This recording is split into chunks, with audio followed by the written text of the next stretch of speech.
because I've gotten some hate for this take and my stance on Deshaun Watson.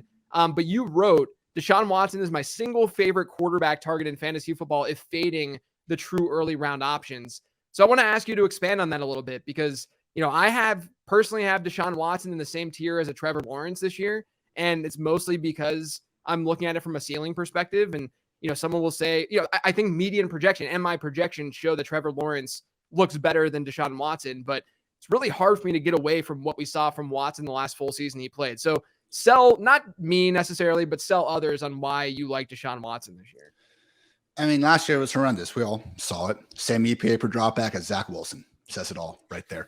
But even with that, man, again, 6 games of being terrible, 4 other seasons of being one of the best fantasy football quarterbacks we've ever seen. Include last year. Go ahead. Watson remains one of 5 quarterbacks ever averaging 20-plus fantasy points per game for their career.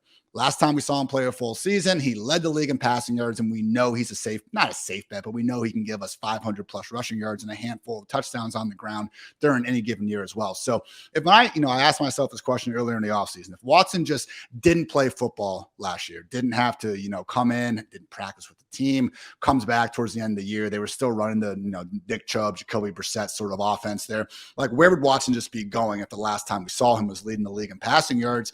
And I think you're right. I think he'd be right in there in that T-Law, Justin Herbert, maybe even Joe Burrow tier of quarterbacks. So the fact that you can get that sort of talent, a lot of times, man, in round 8, every now and then, round 9, it's just like if you're asking yourself, and, shout out Patrick Carrain, not that he needs any shout outs. He's got enough millions of dollars to be just fine without my kind words, but really smart thing that Pat said earlier in the offseason was just, asking yourself in these rounds, like, what can I get here that I can't get later? And again, we talked earlier, I'm not completely against taking a Josh Allen or a Jalen Hurts early if the right guys are off the board and everything. But I have found myself in that part of the draft leaning towards the alpha wide receivers that I know aren't going to be there in round 8 or 9, because I do think the best version of Deshaun Watson, it could very likely, man, be right back in that round 3, round 4 conversation next year. So we've seen it in the offseason, Elijah Moore, Cedric Tillman coming to the fold. They have made an effort to spruce up those weapons. And, I did notice, and again, just preseason, but schematically, maybe we can get some takeaways there. I mean, they ran the most empty in the entire NFL in the preseason, and it wasn't particularly close.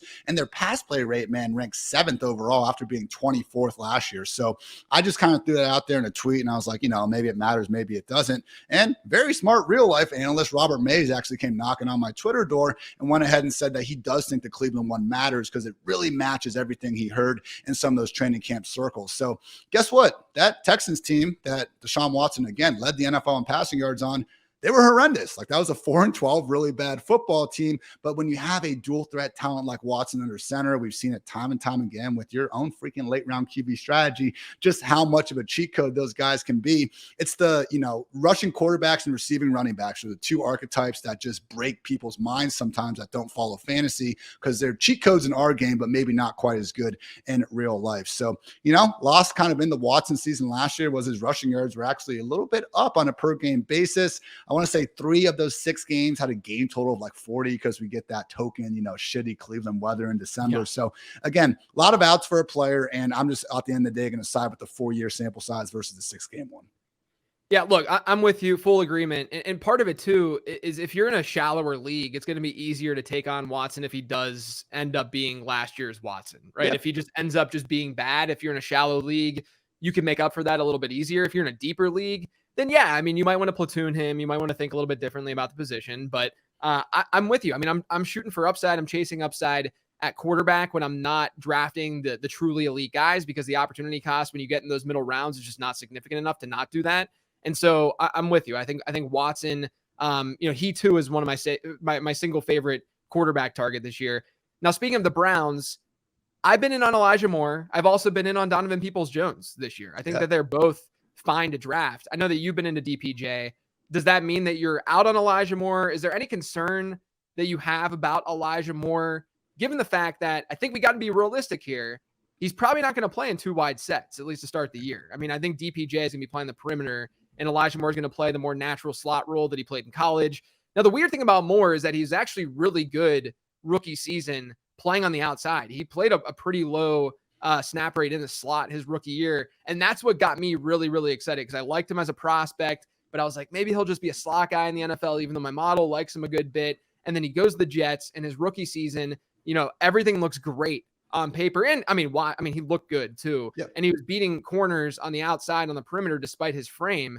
And then last year happens, which, you can kind of write off because it was such a weird season for him and the Jets.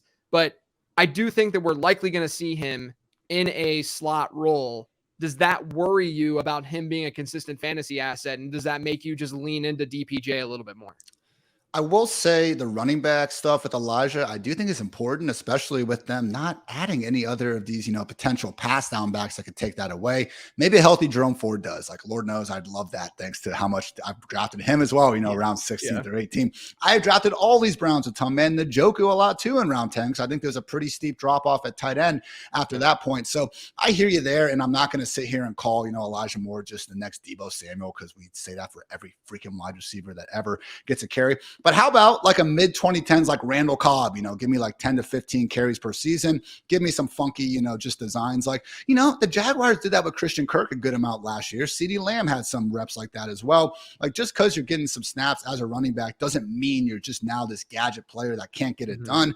I'm fine with my players getting those gadget touches. No one complains about it for Deebo. It's only if it comes at the loss of a true starting role. And as much as, again, maybe in 12 personnel, we're not going to see that as often with the amount that they're potentially scheming up the more targets per out run for Elijah, I think it'll be okay. So at the end of the day, man, I just pulled up my best ball exposure, and number one drafted wide receiver, easily Deontay Johnson. Like, come on. But three-way tie for second, Rashad Bateman, DPJ, and Elijah Moore. I drafted them in the exact same amount of drafts together. So a lot of stacks that had been Watson, then Elijah Moore right after, and then you go ahead and get DPJ later. So yeah, man, I really did come around more so on Elijah heavy in August. Once we saw not only was he, again, just getting a new fresh start, but being featured the way he was, being a true every down starter. And again, if I'm not every down starter, but you know what I mean, just being a starting wide receiver in the offense. And if I'm that high on Deshaun Watson, well, I should probably be pretty high on his pass catchers as well. So, just getting incredibly invested in the Cleveland Browns. What could go wrong here